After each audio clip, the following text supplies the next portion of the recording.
Welcome back. Just moments ago, President Trump posted on his Truth Social account about his support in raising taxes on the highest earners to pay for tax cuts. He writes this: the problem with even a tiny tax increase for the rich, which I and all others would graciously accept in order to help the lower and middle income workers, is that the radical left Democrat lunatics would go around screaming, "Read my lips." The fabled quote by George Bush, the elder that is said to have cost him the election.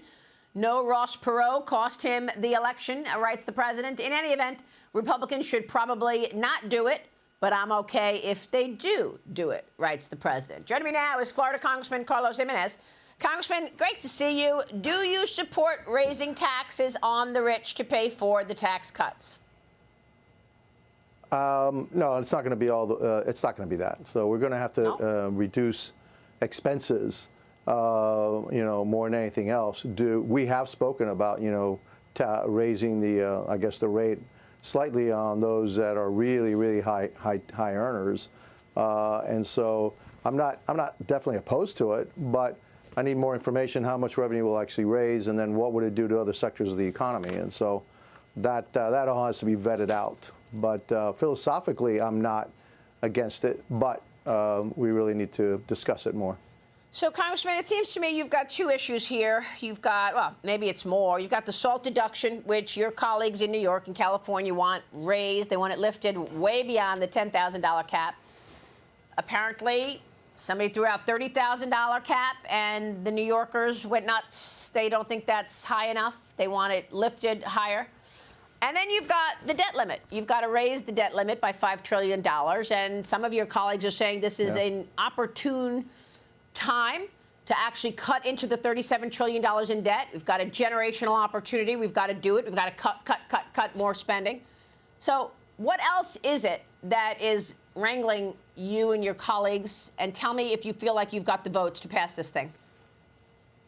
I think we're gonna pass this thing because failure is not an option. If we don't pass this thing, then we're going to have the largest tax increase in American history, and that's certainly something that we will not do. And so, are we arguing around the edges? Yeah. Are we going to get to a number? We're going to get to a number, and then we're going to pass it because failure is not an option. And I've said that all along. Failure is not an option.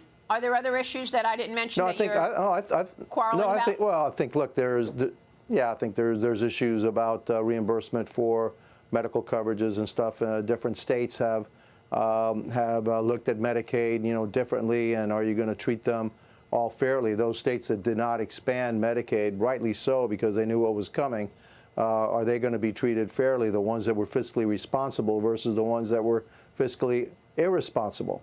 And unfortunately for my colleagues from California and New York and Illinois, they are fiscally irresponsible states, and then somehow you're going now to punish the fiscally responsible states because of the fiscal irresponsibility of those states.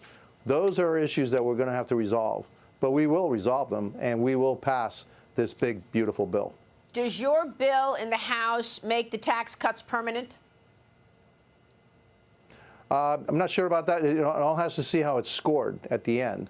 Will it go past 10 years or not?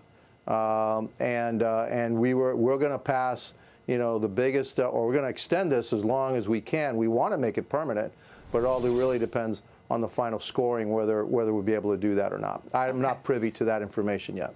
Let me move on to the Communist Party of China. You recently held a hearing on the growing influence of the CCP in Castro's Cuba. Here's some of what you said at that hearing. Watch.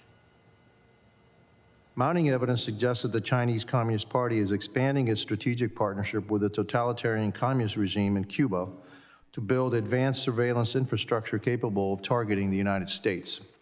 This collaboration represents one of the most brazen intelligence operations ever attempted near the American mainland and places our military operations, commercial activity, and communication squarely in the crosshairs of a hostile foreign power. Recent satellite imagery and open source analysis suggest the presence of several Chinese-funded signals and intelligence facilities across Cuba. The possibility that these sites are capable of monitoring U.S. military operations. Wow, that's incredible, Congressman. What else can you tell us? Well, look, we've had surveillance facilities in Cuba, usually run by the Russians, but now they're being taken over by the Chinese with much greater capabilities. And so that's what's happening. We have an adversary 90 miles from our shore. It's called Communist Cuba, and they're going to be friendly to the Chinese. That regime, Communist Cuba, is on the brink, and they're going to need all the help they can from their friends. One of their friends is China.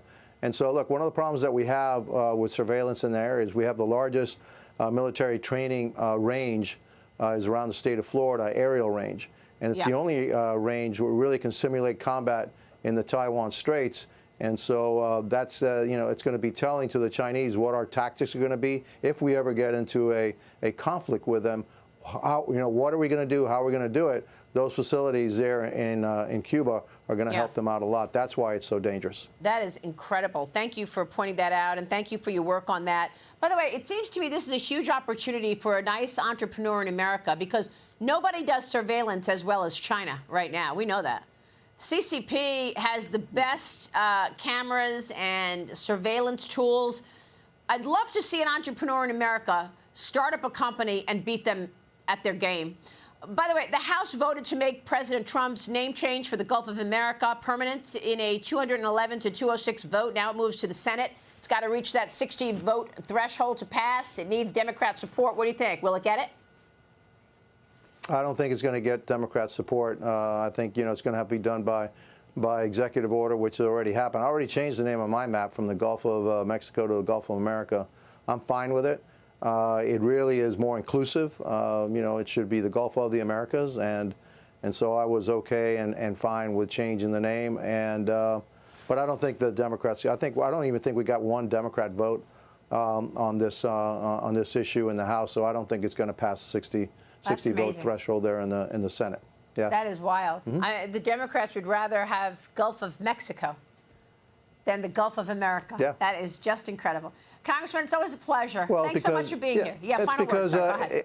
it's an idea because it's something Donald Trump said. If it had been Joe Biden, they'd be fine with it. So it's just more Trump derangement syndrome. That's all it is, really. Apparently. Thank you, sir. Carlos Gimenez joining us.